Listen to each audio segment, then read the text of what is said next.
In this episode, you're going to meet and actually enter the mind of a convicted fraudster. He used his brains as well as his charm to defraud many people out of their money, but more than that, he devastated the hearts of women he lured into the fraud, leaving a trail of financial ruin and broken hearts.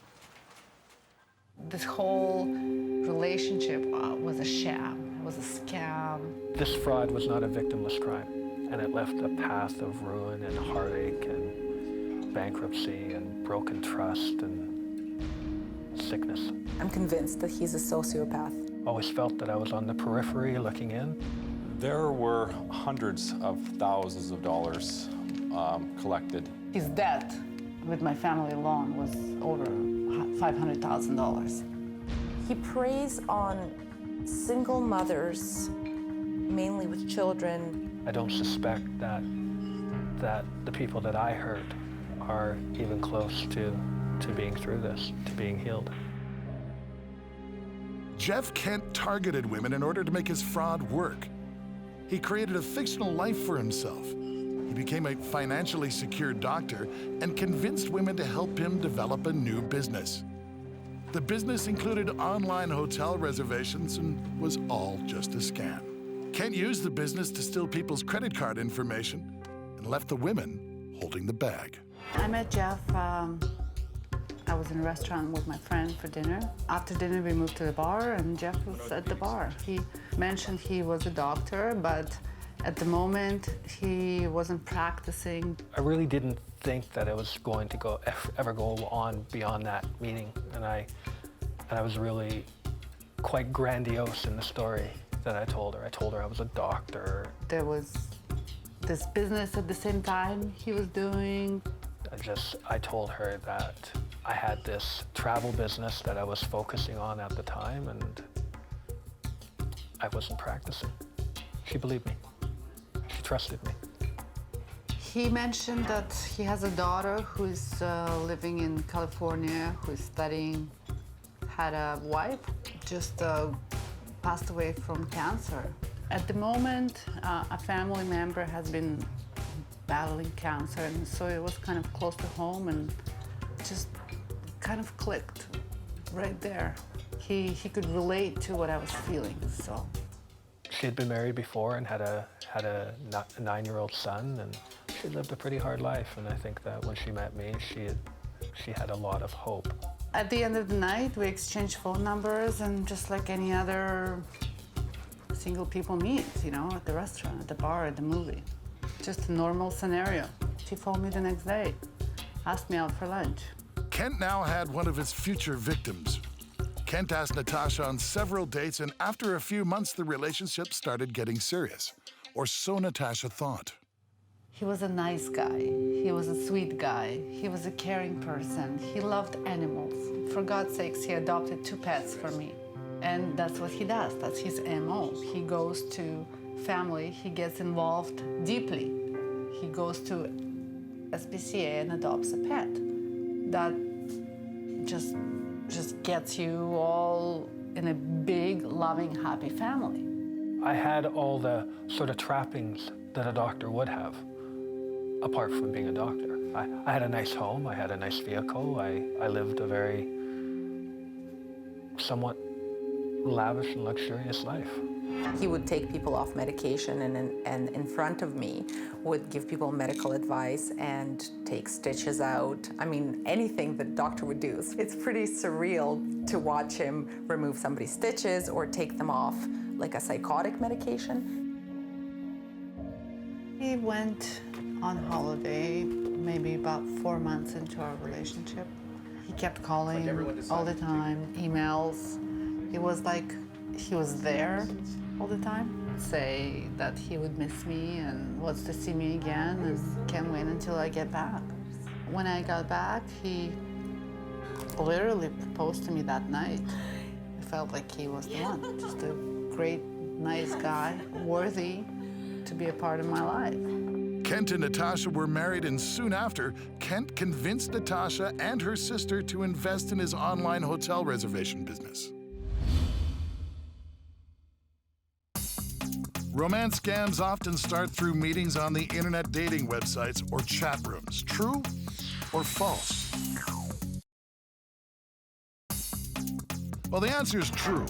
Romance scammers use dating websites and set up fake profiles in order to attract possible victims for their fraud. The fraudsters' intent is to trick the people they meet on these sites out of their money.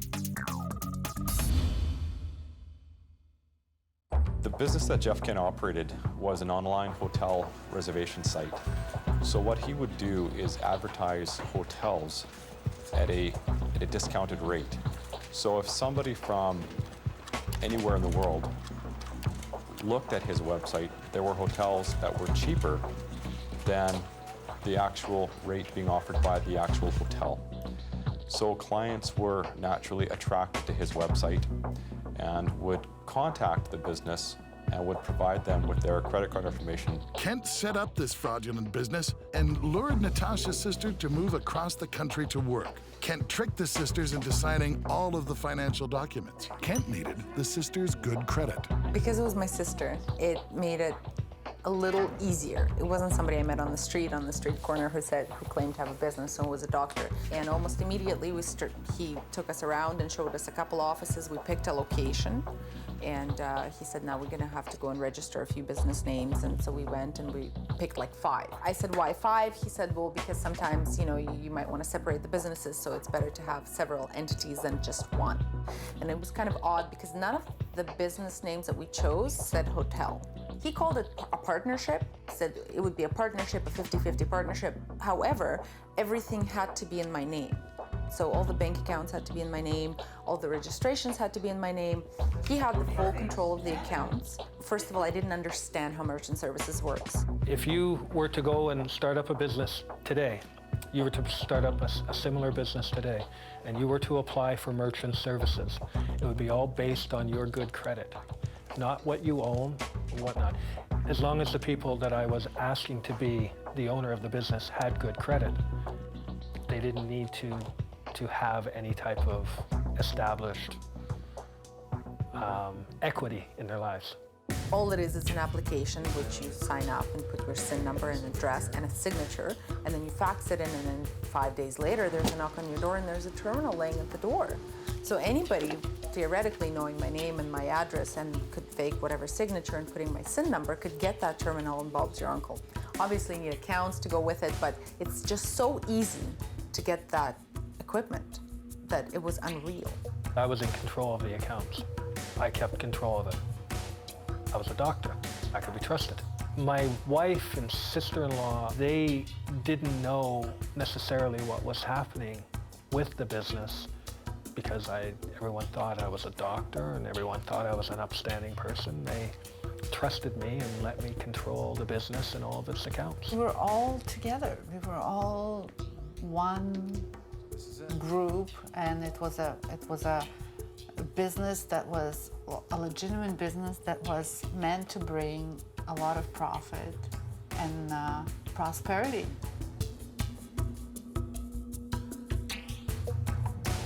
The ticket cost on hotels is, average hotel is $150 a night. So if someone is staying an average of 2.5 nights, each sale would be $500. So on a lot of days, we would do 100 sales. That would be $50,000 in sales a day. The hotel reservation business brought in a lot of money. But Natasha and her sister started to get worried because they were receiving way too many customer complaints. Imagine showing up at a hotel thinking you had a reservation and the hotel has never heard of you. And they're calling me on my cell phone because we redirected, like when we would leave the office. He didn't do it, but I did.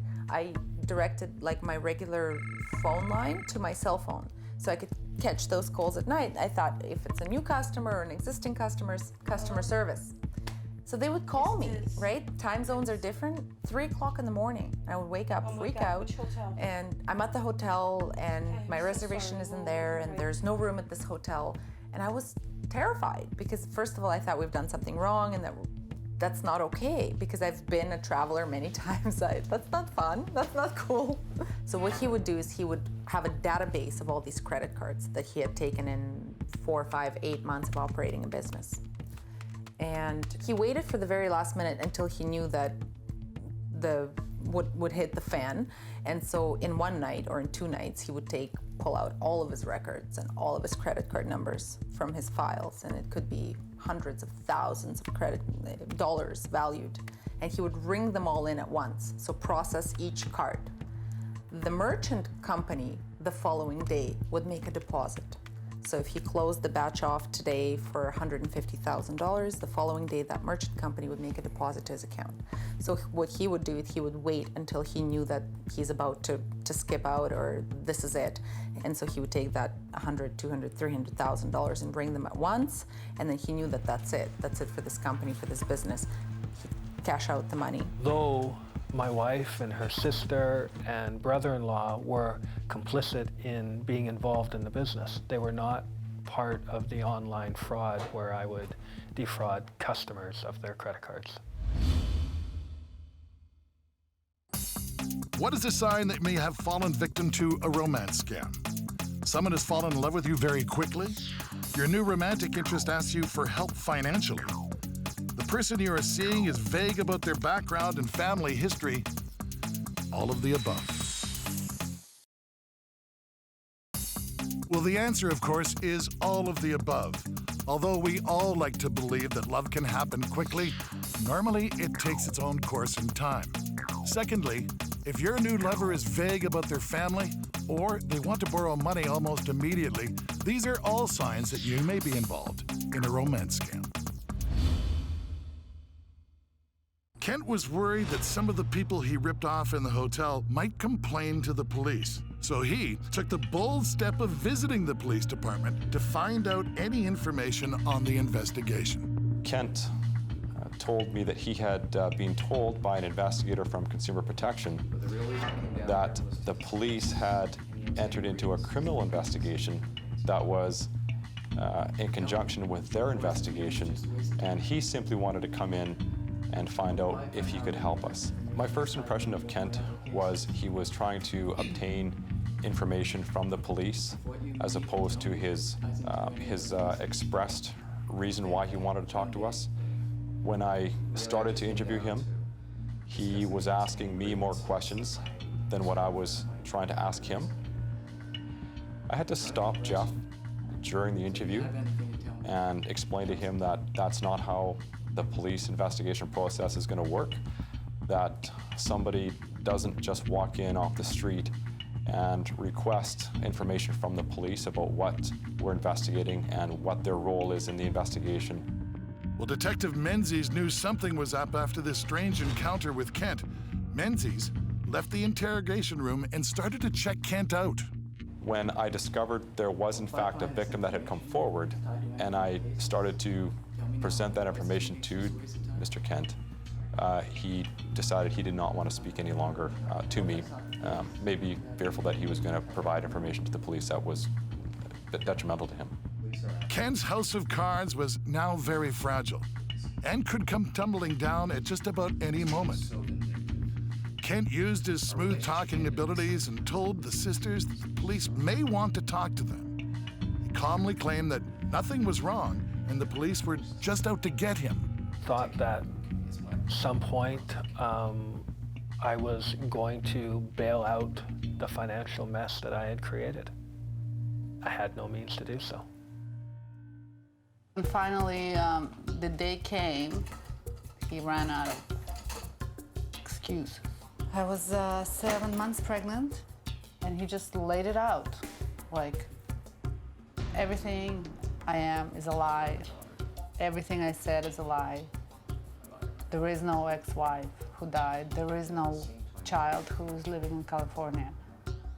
There is no money. There is no doctor. There is no nothing. I'm just a fake, and I'm a loser.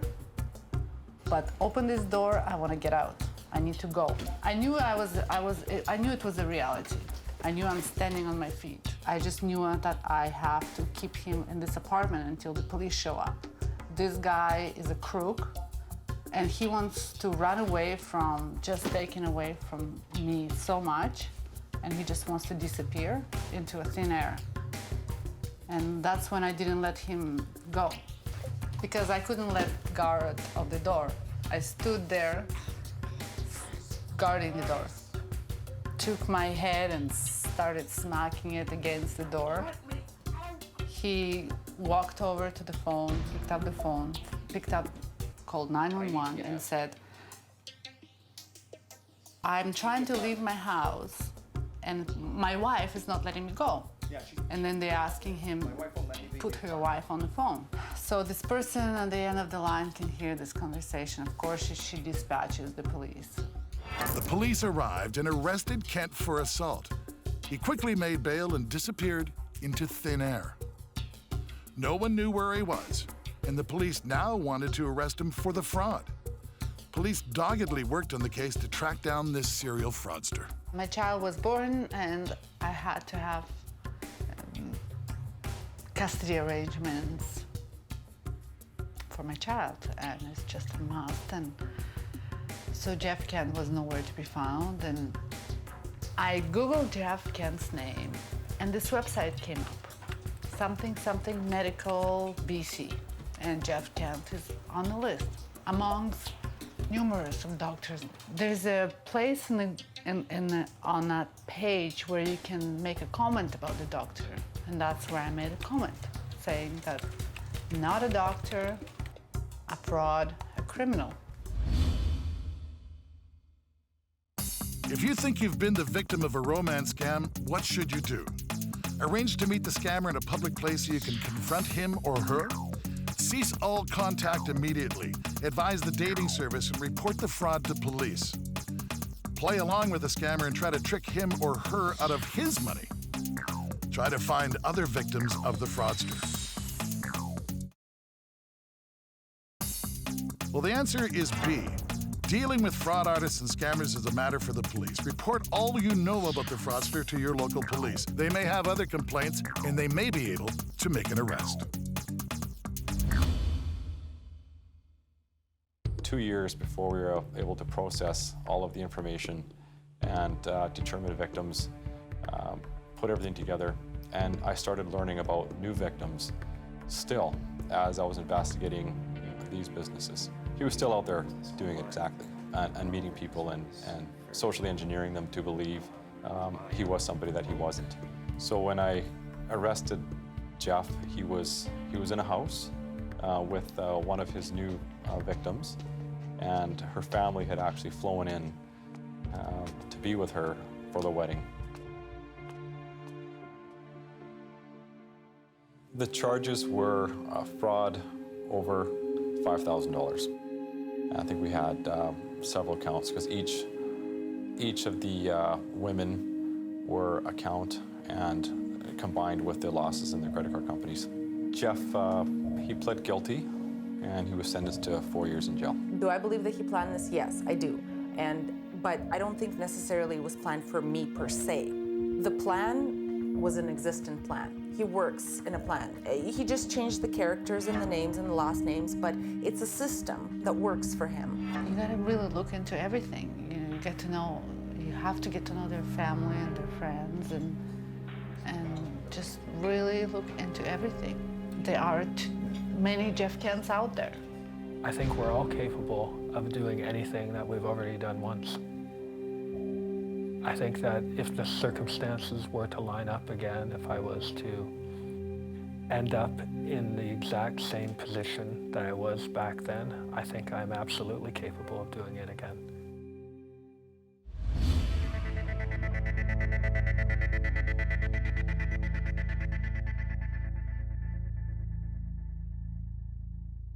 My biggest, I guess, buku is women. Romantic con artists, because there are a lot of men out there who are doing this. They're calling women, they're falling in love with these women on the internet. Women have been taken advantage of for so long, and then also there are men who have been taken advantage of because of women that are con artists. But the romantic con artist has not been discussed enough as far as I'm concerned. Don't just move on. Speak up, because the laws have not caught up with romantic con artists. We did not have internet laws 30 years ago. We do now, because we had to make the laws as the crimes were being committed. And this is one of those unspoken, unclaimed, uncharged crimes, because everybody tells them, oh, just move on, just get on with your life, just forget about it, just get him out of your life. Don't let him get away with it.